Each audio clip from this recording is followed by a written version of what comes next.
Bienvenue à vous tous rassemblés dans le grand auditorium du Collège des Bernardins à Paris, comme à vous qui nous rejoignez sur KTO, Télévision catholique. Nous sommes rassemblés par l'Institut de la Famille au sein de l'école cathédrale. L'Institut de la Famille est un lieu de formation pastorale qui vient en aide à la famille en ses différents moments, comme pour ses différents partenaires. Et aujourd'hui, nous allons aborder une question concrète qui touche plus ou moins toutes les familles et sur laquelle le pape François nous invite souvent à réfléchir. La question de la maladie, de la fragilité physique ou mentale, du grand âge. Et je suis particulièrement heureux d'accueillir Monseigneur Maurice de Germigny. Vous êtes prêtre de Paris, vous avez exercé de nombreuses missions et de 1997 à 2014, si je ne me trompe pas, vous avez été évêque du diocèse de Blois. Outre ce rayonnement pastoral dans vos missions, vous êtes consacré depuis de longues années au service des malades, des plus fragiles, au sein de l'ordre hospitalier de Malte. Merci donc de nous livrer votre expérience, de nous permettre de réfléchir. L'attention aux plus faibles, le malade, la personne âgée, une réelle démarche spirituelle. Monseigneur Maurice de Germigny, je vous cède la parole. Merci, cher Père, pour votre accueil. Mesdames, Messieurs, chers amis, bonsoir. Lorsque l'on pénètre dans la cathédrale de Chartres, on est saisi par la lumière diffusée par les vitraux aux innombrables nuances. Sur notre droite, l'un des premiers vitrails est très lisible. Il raconte la parabole du bon Samaritain, que vous pouvez lire au chapitre 10 de Saint Luc. L'histoire est connue. Bon Samaritain est une expression qui est passée dans le langage courant, être un bon Samaritain. Le bon Samaritain, c'est celui qui accomplit le commandement de l'amour du prochain.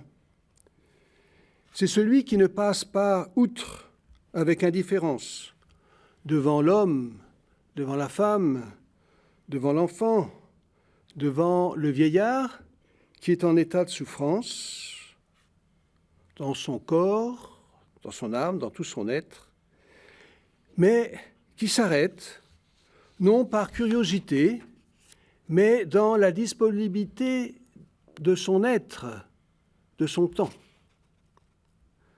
Le bon Samaritain est celui qui libère sa capacité d'aimer par sa présence et par sa prévenance. Vous aurez remarqué que sur la route de Jérusalem à Jéricho, ce n'est pas un juif, un croyant orthodoxe qui a exercé la miséricorde. Le prêtre, le lévite sont passés outre, mais un étranger, un Samaritain, s'est arrêté. Dieu est amour. Cette identité de Dieu ne peut que rejaillir sur ceux qui se disent enfants de Dieu et générer l'attention aux plus faibles, le malade, la personne âgée. Le Père Médecin G m'a demandé donc une intervention autour du thème l'attention aux plus faibles, le malade, la personne âgée. Une vraie démarche spirituelle. Et il me précisait, il l'a rappelé, que mon appartenance à l'ordre de Malte devait guider mon propos. Je m'exécute donc, et en introduction, je cite le verset 1er du psaume 40. « Heureux qui pense aux pauvres et aux faibles. » Quelle place le pauvre, le faible, tient-il dans ma vie ? N'est-ce pas une fréquentation insupportable ? Moi-même, comment est-ce que je réagis lorsque la maladie, le manque de moyens, la pauvreté sous toutes ses formes m'atteint ? Job, sur son fumier, est raillé par les siens, ça n'est pas la béatitude. Vous le savez, ou je vais vous l'apprendre, Jean-Baptiste est le patron de l'ordre de Malte. et dans l'ordre sans cesse, il nous faut revenir sur les rapports entre les deux cousins, Jésus et Jean-Baptiste. Ainsi, voici quelques versets du chapitre 11 de saint Matthieu. Or Jean, dans sa prison, avait entendu parler des œuvres de Jésus. Il lui envoya de ses disciples pour lui demander « Es-tu celui qui doit venir ? Ou devons-nous en attendre un autre ?» Jésus leur répondit « Allez rapporter à Jean ce que vous entendez et voyez. Les aveugles voient et les boiteux marchent. Les lépreux sont purifiés et les sourds entendent. Les morts ressuscitent et la bonne nouvelle est annoncée aux pauvres. » La bonne nouvelle est annoncée aux pauvres. La bonne nouvelle, c'est l'Évangile. Le pape François a le secret des expressions justes, qui dérangent aussi, et toniques. Il répète souvent « Soyez disciples et missionnaires ». Le Christ nous attire et nous désirons être ses disciples. Deo gratias. Mais ces paroles qui nous atteignent et que nous portons comme dans des vases d'argile ne peut être que transmises pour que soient rassasiés les affamés, consolés les affligés, que la bonne nouvelle soit annoncée aux pauvres, aux malades, à la personne âgée, pour reprendre l'intitulé du sujet. Le disciple doit se comporter comme le maître. Ça n'est pas du tout évident. Cela suppose conversion, soutien de la grâce et la force d'aimer sans limite. Tu aimeras le Seigneur ton Dieu de tout ton cœur, de toute ta force, de toute ton intelligence et ton prochain comme toi-même. On amenait à Jésus tous les malportants en proie à divers maux et tourments. Dans ce verset sont présents les malades, mais aussi et combien les proches, ceux qui amènent les malades, la famille, ceux qui souffrent de la maladie d'un enfant, d'un ami. Celui que tu aimes est malade. En 2013, le pape François confiait « Je vois avec clarté que la chose dont a besoin l'Église d'aujourd'hui, c'est la capacité de soigner les blessures et de réchauffer les cœurs des fidèles. La proximité, la convivialité. Je vois l'Église comme un hôpital de campagne après une bataille. Il est inutile de demander à un blessé grave s'il a du cholestérol ou si son taux de sucre est trop haut. Nous devons soigner les blessures, ensuite nous pourrons aborder le reste. L'hôpital de campagne. L'hôpital de campagne, aujourd'hui, a de multiples visages. Tout continent en possède, hélas. L'Irak, la Syrie. Le terrorisme aveugle défigure l'homme et montre combien celui-ci est malade et est redevenu un loup pour son semblable. Homo homini lupus, disaient nos anciens. Oui, heureux qui pense aux pauvres et aux faibles. Ce verset éclaire en vérité ce passage de l'épître de saint Jacques. À quoi cela sert-il, mes frères, que quelqu'un dise « j'ai la foi » s'il n'a pas les œuvres? La foi peut-elle le sauver? Si un frère ou une sœur sont nus, s'il manque de nourriture et que l'un d'entre vous lui dise « allez, va en paix, sauve-toi, rassasie-toi », sans lui donner ce qui est nécessaire à son corps, À quoi cela sert-il ? Ainsi en est-il de la foi. Si elle n'a pas les œuvres, elle est tout à fait morte. C'est en Saint Jacques, au chapitre 2, qu'il y a ce terrible passage. Oui, mes chers amis, et en vous disant ça, je me prêche à moi-même, il ne faut pas se payer de mots. C'est pourquoi le pape François, encore lui, dans la bulle d'indiction de l'année sainte de la miséricorde, a tenu à nous faire redécouvrir ce que l'on appelle les œuvres de miséricorde. D'abord les œuvres corporelles, je les cite, donner à manger aux affamés, donner à boire à ceux qui ont soif, vêtir ceux qui sont nus, accueillir les étrangers, assister les malades, visiter les prisonniers, ensevelir les morts. Parmi les œuvres de miséricorde spirituelle, elles sont peut-être plus subtiles, et encore, conseiller ceux qui sont dans le doute, enseigner les ignorants, avertir les pécheurs, consoler les affligés, pardonner les offenses, supporter patiemment les personnes ennuyeuses. En écrivant cela, je pensais au conférencier que je suis. Prier Dieu pour les vivants et pour les morts. Oui, ce que vous aurez fait au plus petit des miens, c'est à moi que vous l'aurez fait ou pas fait.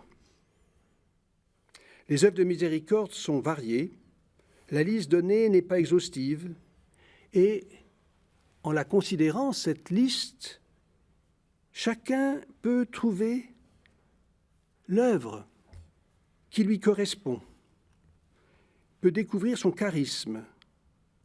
Oui, il y a beaucoup de demeures dans la maison de mon Père, et dans le monde de la miséricorde, chacun a sa possibilité d'agir et de trouver sa place. Dans les œuvres de miséricorde spirituelle, il est noté qu'il faut conseiller ceux qui sont dans le doute et enseigner les ignorants. Cela me fait revenir aux deux finalités de l'ordre de Malte, le service des malades et la défense de la foi, que l'on dit souvent en latin « obsequium pauperum et vitiio fidei ». Et en préparant ces quelques phrases, je me suis arrêté tout particulièrement sur un miracle de Jésus, où, me semble-t-il, il y a une conjonction entre ces deux réalités pour le service du malade et la défense de la foi. C'est le miracle du paralysé guéri et auquel les péchés sont pardonnés. L'histoire se lit au chapitre 2 de saint Marc. Vous connaissez probablement cette histoire, je la rappelle sobrement. On amène à Jésus un paralysé que l'on dépose aux pieds de Jésus, après avoir découvert le toit, tant il y a de monde dans la maison. Alors, voyant leur foi, Jésus dit au paralysé, « Mon enfant, tes péchés sont pardonnés. » Alors à ce moment-là, hurlement des scribes, « Tu blasphèmes, il blasphème. Qui peut pardonner, sinon Dieu seul ?» Et vous connaissez la suite. Alors Jésus de questionner, qui est-ce qui est le plus facile? De dire à ce paralysé, tes péchés sont pardonnés, ou bien de lui dire, lève-toi et marche? Eh bien, pour que vous sachiez que le Fils de l'homme a autorité pour pardonner les péchés, je te le dis, prends ton brancard, rentre chez toi. Le paralysé se leva et sortit devant tout le monde. Oui, elle est grande, la miséricorde de Jésus en cette circonstance. Jésus a compassion d'un malade, le paralysé, et il enseigne les ignorants, les scribes. Il supporte patiemment ceux qui mettent en doute son autorité divine. C'est l'humilité de Dieu, pour reprendre une expression chère au père Varillon. Le Sauveur du monde guérit la blessure externe, la paralysie, avant de remédier au mal intérieur, le péché. Dieu a pris un cœur d'homme pour nous parler au cœur. Oui, sans cesse, il nous faut revenir sur le verset que je citais au début de cet entretien. « Heureux qui pensent aux pauvres et aux faibles ».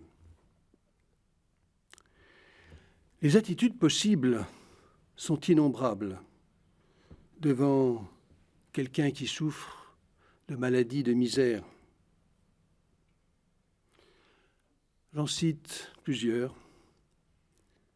À quelques jours de sa mort, le cardinal Veuillot, archevêque de Paris, confiait à un ami venu le voir à l'hôpital, Monseigneur Lallier: « Nous savons faire de belles phrases sur la souffrance, mais moi-même, j'en ai parlé avec chaleur. Mais, cher ami, dites au prêtre de n'en rien dire. Nous ignorons ce qu'elle est et j'en ai pleuré. » Un autre témoignage. Il m'a été rapporté que le cardinal Lustiger, lorsqu'il était curé de Sainte-Jeanne de Chantal, allait souvent visiter les malades. Il s'asseyait près d'eux, ne parlait pas, mais demeurait longuement, présent et probablement en prière. Alors le troisième témoignage, eh bien, il se fera ici probablement grâce à votre invitation. Il est certain que le nouvel archevêque de Paris, Michel Aupetit, avec son expérience de médecin et sa connaissance du Christ, nous guidera auprès de celui qui souffre et de celui qui soigne. Heureux qui pensent aux pauvres et aux faibles. Chaque année, au début du mois de mai, a lieu à Lourdes le pèlerinage international de l'Ordre de Malte. Beaucoup de malades, beaucoup de membres de l'Ordre, en totale expansion ce pèlerinage. Bien portants et malades se mettent à l'école de Bernadette pour comprendre le message de la belle dame et entendre les paroles de Jésus adressées à Marie et à Jean. « Voici ton fils, voici ta mère ». La croix de Malte, avec ses 8 pointes, rappelle les béatitudes mémorisées par saint Matthieu et par saint Luc. La croix de Malte, comme toutes les croix, invite à la conversion. Il n'y a pas de plus grande preuve d'amour que de donner sa vie. La croix est le rappel de la souffrance qu'il faut accompagner, guérir et que chacun de nous connaît. La croix se lie aussi avec les plaies du Christ ressuscité. Dans la tradition maltaise, le titre de Seigneur est donné aux malades. Nos seigneurs les malades. Saint Vincent de Paul employait d'ailleurs aussi cette expression. Peut-être était-ce surtout lorsqu'il était aumônier des galères et qu'il avait rencontré quelques Maltais chassant les barbaresques. Ça, on ne le sait. Nos seigneurs les malades. Cette appellation renvoie au chapitre 25 de saint Matthieu. Le roi dira au jugement dernier « J'ai eu faim et vous m'avez donné à manger. J'ai eu soif, vous m'avez donné à boire. J'étais un étranger, vous m'avez accueilli. Nu et vous m'avez vêtu. Malade et vous m'avez visité.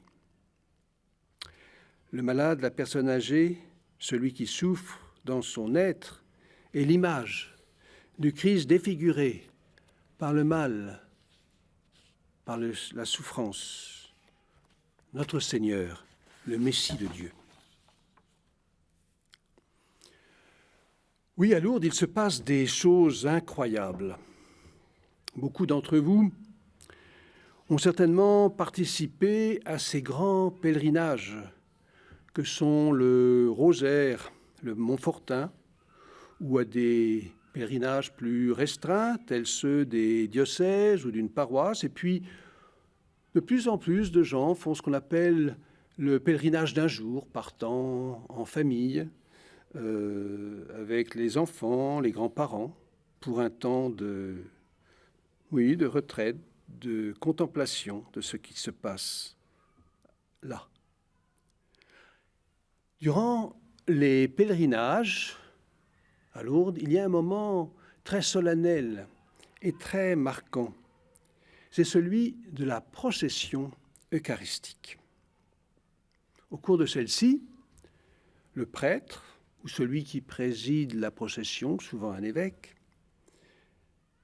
bénit les malades avec le Saint-Sacrement. Et à chaque fois que je vois cette bénédiction ou que je la pratique moi-même, je pense à ce que note saint Luc décrivant Jésus, allant de lieu en lieu, en faisant le bien, guérissant les malades, les lépreux, visitant la belle-mère de Simon atteint d'une forte fièvre, chassant les esprits impurs. Et ce récit très, très émouvant de Jésus, percevant dans la foule qui le presse la présence de cette femme âgée qui touche le bas de son vêtement pour être guérie d'un flux de sang qui la tourmentait depuis plus de 12 ans. Et elle ajoute, les médecins n'avaient pu rien faire. Cette bénédiction rejoint tous les participants. Nul n'est exclu des bienfaits de Dieu. La foi se fermit, l'espérance s'éveille, une vive flamme d'amour parcourt l'assemblée durant ce moment. Dieu est amour. Dans ces multiples rencontres de Jésus avec les souffrants, les évangélistes ont noté l'admiration de Jésus devant la foi de ceux qui venaient à lui pour être guéris. Et souvent, il y a cette phrase « Ta foi est grande, sois guéri ». Il m'a été donné un jour de rejoindre le Seigneur dans son admiration. J'étais alors aumônier du centre Édouardiste dans le 16e arrondissement, où se trouvaient entre autres beaucoup d'insuffisants rénaux. Patrick, 12 ans, attendait une greffe de rein. Lors d'un pèlerinage à Lourdes, je le vois un matin tout barbouillé de terre. Je lui dis « Tu es tombé ?»« Non, me répondit-il. Près de la grotte, j'ai prié. J'avais lu les apparitions de Bernadette et qu'un jour elle fouillait avec son visage l'eau qui était un peu sale, et puis elle a mangé de l'herbe. Oui, moi-même, j'ai mangé de l'herbe. Je voudrais tant être guéri. » Voilà, quelques mois plus tard, Patrick recevait un rein. Jésus passait en faisant le bien. J'étais malade et vous m'avez visité. Il y a quelques années, je rendais visite à une personne âgée à Évry, où il y avait alors de grandes chambrées. Toujours après avoir visité cette personne, je passais devant un lit où il y avait quelqu'un, mais les draps étaient toujours abattus sur la tête de cette personne. Un jour, je vis son visage. Alors, je m'approchai et je lui dis « Ah, aujourd'hui, vous ne dormez pas ?» La réponse me fut la suivante « Mais je ne dors jamais en journée. Mais je n'ai jamais de visite. J'ai de la peine. Alors je fais celle qui dort. » Assurément, ça n'est pas facile du tout de visiter un malade, d'accompagner un handicapé, de partir avec lui dehors pour faire des courses, et pourquoi pas d'aller au théâtre, au cinéma. Il faut de la joie aussi. Oui, ça n'est pas facile du tout parce que la rencontre de la souffrance, ça réveille nos propres faiblesses, nos peurs, notre propre souffrance. Alors il y a des moments où l'on peut visiter un malade, d'autres pas. Vous avouerez qu'après la mort de ma mère, j'étais totalement incapable d'entrer dans une EHPAD, dans un lieu où des personnes âgées souffraient, perdant la tête.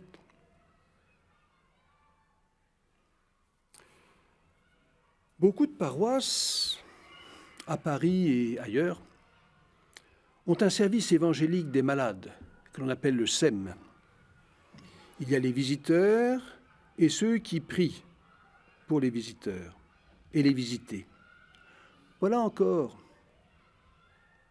à rappeler cette parole de Jésus, il y a plusieurs demeures de la maison de mon Père.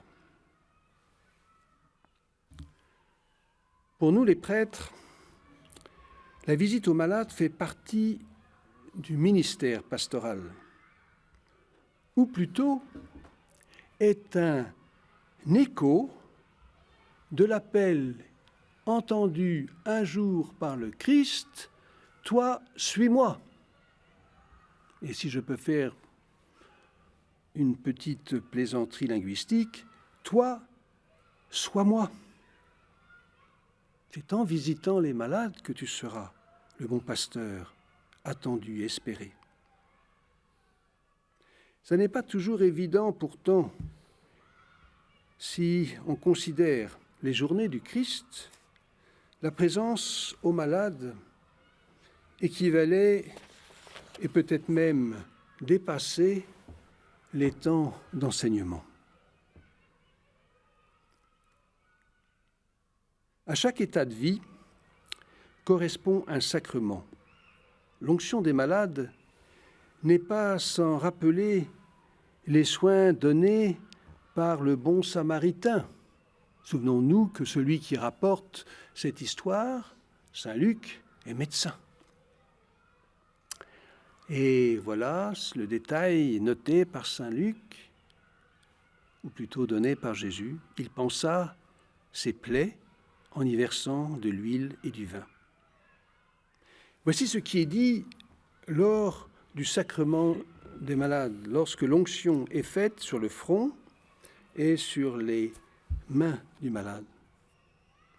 Par cette onction sainte, que le Seigneur, en sa grande bonté, te réconforte par la grâce de l'Esprit Saint.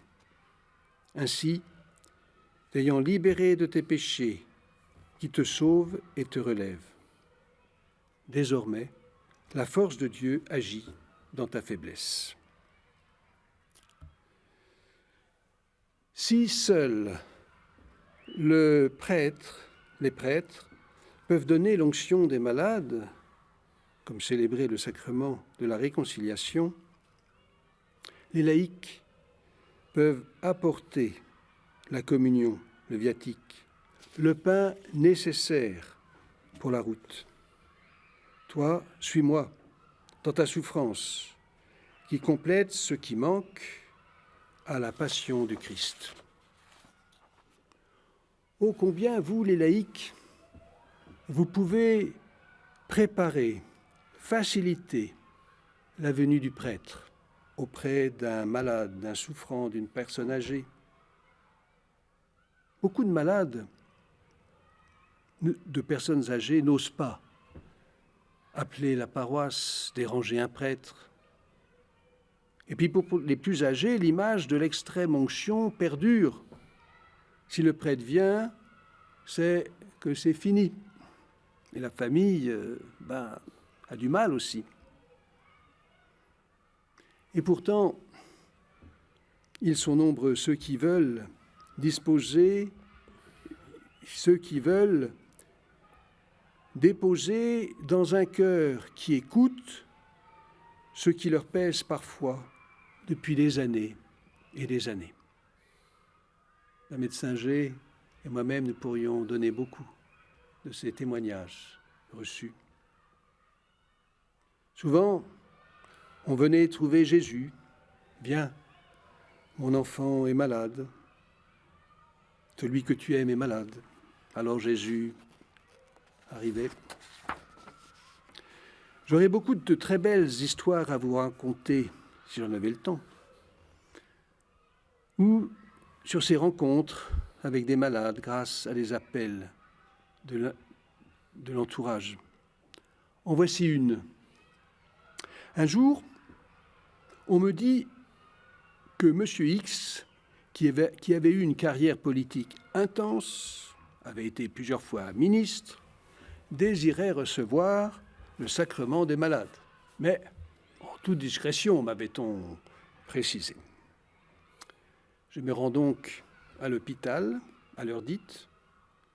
Je suis reçu par l'infirmière en chef et conduit à la chambre du malade. Pas un chat, personne, dans les couloirs. Soyez discret, me dit l'infirmière. J'entre dans la chambre, l'homme était seul. Après avoir confessé et donné l'onction des malades, je repars, accompagné par l'infirmière. Après quelques pas, celle-ci s'arrête. « Qu'est-ce que vous avez fait ?» me demande-t-elle. Je lui dis « J'ai confessé la personne qui m'appelait, je lui ai donné l'onction des malades, le viatique aussi. » « Oui, d'accord, mais, ajoute-t-elle, vous étiez accompagné ? Sentez l'odeur. » Ah, évidemment, l'huile des malades est parfumée. Oui, une présence mystérieuse, alors, habitait les couloirs. Il n'était plus vide. Surprise de l'infirmière, alors. Pour moi, pour elle, peut-être aussi, revenaient ces paroles de saint Paul, « Soyez la bonne nouvelle, la bonne odeur du Christ ». Quelques jours plus tard, cet ancien ministre mourait et il y avait beaucoup de monde aux Invalides. Voilà, chers amis, il est temps de conclure. Attention de ne pas marginaliser les personnes âgées, nous dit Jean-Paul II. Les personnes âgées, et je lis le passage qui était en référence, les personnes âgées aident à percevoir la continuité des générations avec le charisme de servir de pont, écrit le pape François dans Amoris Laetitia.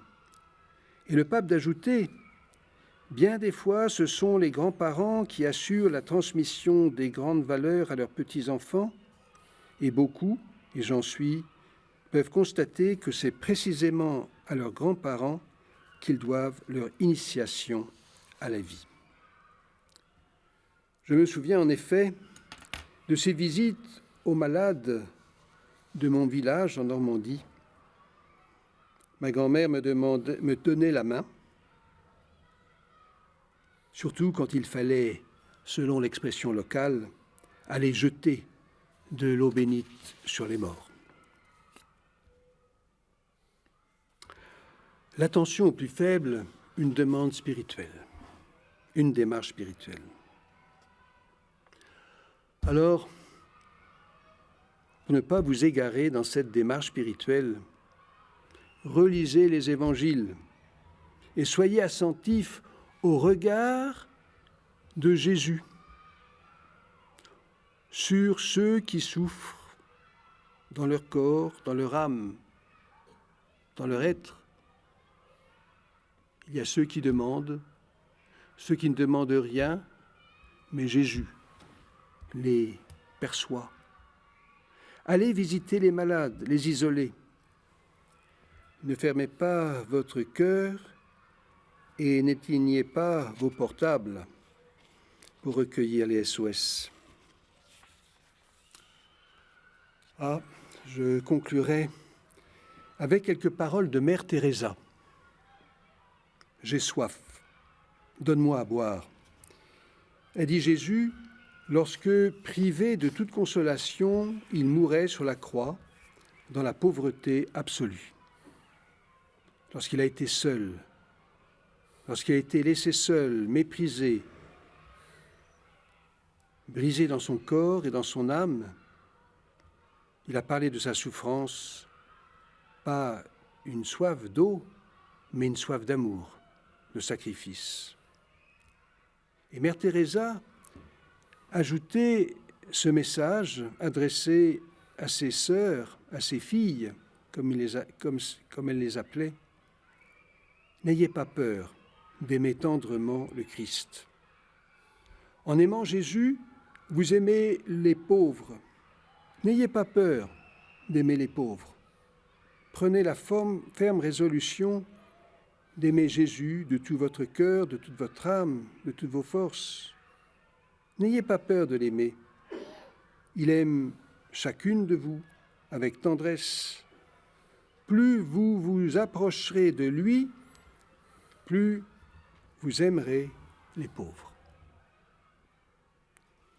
Une religieuse missionnaire de la charité, qui est médecin, confie « J'ai accepté de veiller les mourants sans tenter de les guérir.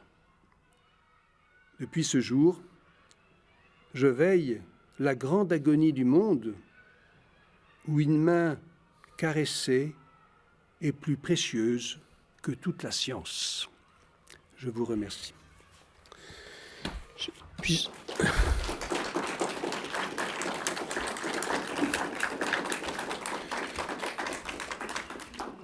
On a encore à peu près 5 minutes et j'aurais envie, si vous voulez bien, de vous poser une question, car c'est une question une réaction que j'entends souvent.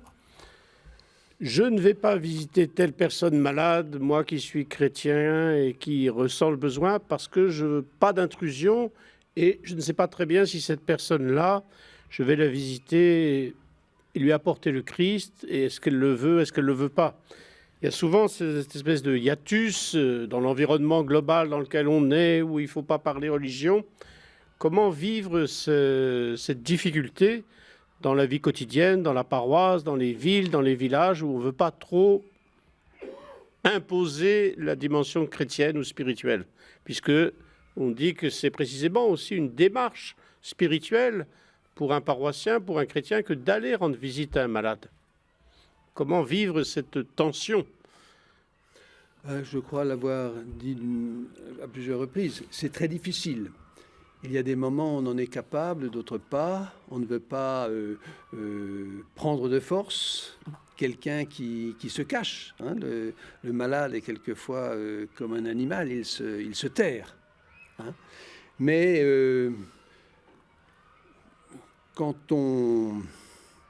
j'ai eu l'expérience souvent de m'être fait violence pour ne pas aller voir quelqu'un ou de ne pas d'avoir hésité pour lui passer un coup de fil. Et en fait, la personne était heureuse et contente. Il y a beaucoup de gens j'oserais dire, qui crèvent de solitude. Voilà. La maladie est déjà dure à porter et à porter. On n'a pas besoin le malade n'a pas besoin de recevoir des consolations ou d'être mené en bateau. S'il a une grave maladie, il est lucide. Il sait bien qu'il va y passer assez rapidement. Encore que, on fait tout pour s'en sortir. Hein. Il y a un désir de vivre. Mais je crois qu'il faut se serrer les dents et y aller. Moi, je me souviens, lorsque j'étais aumônier d'hôpital au centre Édouard Ries, vraiment, chaque fois que je frappais à une porte pour entrer, j'avais du mal, beaucoup de mal. Je suis indiscret, comment je vais être reçu? Mais cessons de nous regarder, nous, mais regardons lui, le souffrant. Et puis, si ce n'est pas suffisant, regardons le Christ, voilà, le pauvre, il a été aussi abandonné. Pendant son agonie, ses amis, les disciples, dormaient. Hein, et puis, voilà. Ah, je ne sais pas si je réponds à votre question. Si, tout à fait, parce que c'est cette tension que l'on vit régulièrement. Peut-être aussi une autre question qui se vit dans les familles. Les personnes âgées, les personnes malades, fatiguées, ne veulent pas peser sur le reste de la famille. Et quelque part, comme vous l'avez dit, se cachent. Là aussi, comment manifester, comment forcer, comment ne pas oublier cette personne? Oui. C'est encore bien difficile, votre question, parce que de moins en moins, notamment en milieu urbain, les générations familiales vivent ensemble. Et bon, vous vous souvenez, quand il y a eu cet épisode très difficile des grosses chaleurs, beaucoup de personnes âgées sont décédées. Voilà, personne ne veillait sur elles. En campagne, ça a été moins catastrophique. Et dans d'autres pays, par exemple en Italie, les gens vivent ensemble. Il y a davantage de proximité. Là, vous évoquez quand même une évolution de notre société, mais qui revient encore à votre première question. Personne ne veut peser sur l'autre, mais l'autre existant, on ne peut pas le négliger, l'oublier. Hein? Tout à fait. Le pape François souvent dit que nous sommes dans la société du déchet, donc ce qui ne sert plus, eh bien on le met à l'écart. Et notre archevêque, Monseigneur Aupetit, prend le terme parisien, les encombrants, puisqu'il y a un service pour se débarrasser de un service municipal, les encombrants, les mots sont très forts. Et nous invitons justement à transformer notre regard pour venir en aide, pour secourir le plus faible, le plus petit. Et on voit que c'est certainement une difficulté contemporaine, et aussi à transmettre ce sens de la visite aux plus fragiles auprès des enfants. Et j'ai envie de dire, ça marche naturellement pour les enfants, parce que c'est la tendresse et l'affection. Ils ne voient pas la maladie, ils voient la personne. Et c'est souvent l'adulte qui prive l'enfant en disant non, ça va lui faire peur, ce qui n'est pas vrai. Oui. Il y a un livre qui vient de paraître, je vous le recommande. Ça s'appelle « Le syndrome de Garcin » de Jérôme Garcin. C'est certainement beaucoup d'entre vous aiment cet auteur, notamment son grand ouvrage qui est la chute de cheval, et puis ce qu'il raconte sur son frère.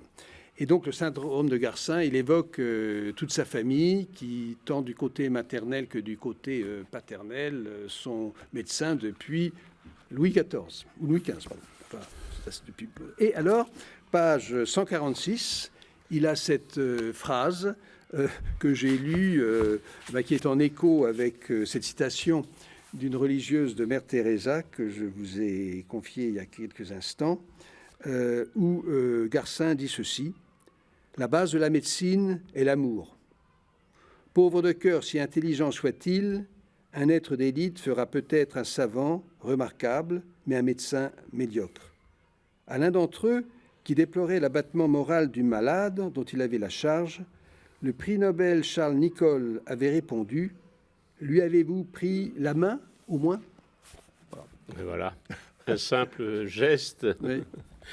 Un grand merci à vous, Monseigneur Maurice de Germigny. Je vous promets que nous avons supporté sans nous rendre compte que l'heure passait. Et donc, revenez quand vous voulez. Merci à vous et merci aux téléspectateurs de KTO qui nous ont suivis. Merci beaucoup.